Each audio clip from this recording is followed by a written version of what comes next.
Mukter H asks, do we say being here or been here? Hi, this is Thomas from Ask Cozy Grammar.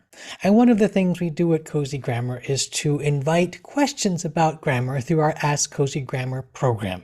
Students who are taking our one of the courses in our complete curriculum get direct access to me to ask their questions, but we also ask people who stumble upon our videos in social media or on YouTube or someplace like that to feel free to send in their questions either through the comments or through an email to our website, cozygrammar.com.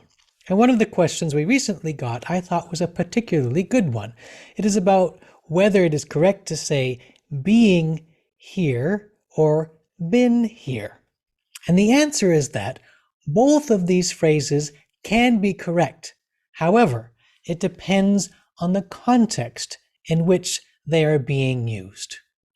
For example, being here is a particular kind of phrase called a gerund phrase. Being is a gerund. Here is an adverb answering the question where. Being here. And this phrase as a whole is used as a noun. It acts like a noun in a sentence. So let me pull up some examples so you can see what I'm talking about. So now I've pulled up some examples. Here are two examples of using being here in a sentence. I enjoy being here. And here's another example. Being here makes me happy. In both of these cases, the phrase being here is being used as a noun.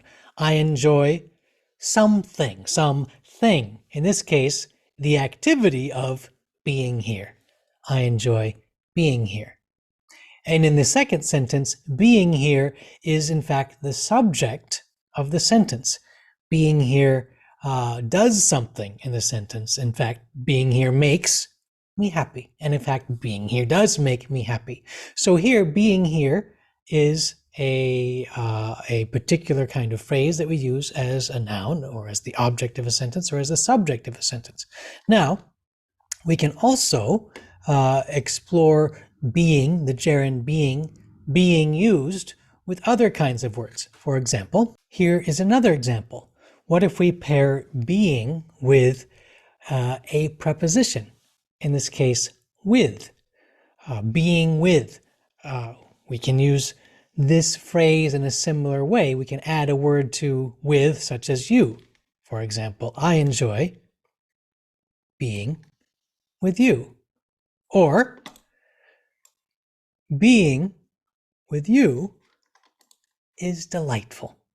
Again, here being is a gerund and it's being paired with some other words, in this case, a preposition with and a pronoun you, but that whole phrase is grammatically the object of the first sentence. I enjoy what? I enjoy being with you, and is the subject of the second sentence.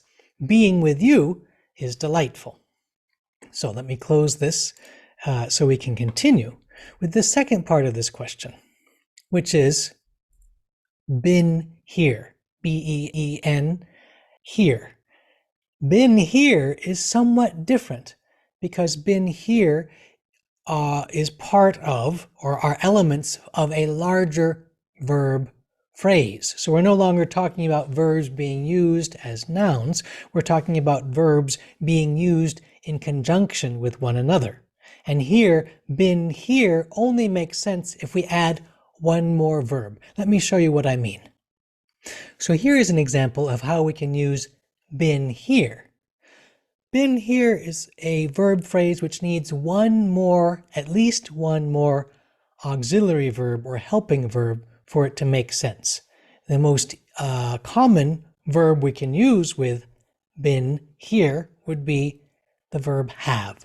So for example, I can say, I have been here a long time. Now we have a complete verb phrase with the verb form of be, been, which is a participle, and then have, which is the auxiliary verb or the helping verb that is working with the participle. I have been, and now we have here, so we keep the here, keep the adverb here.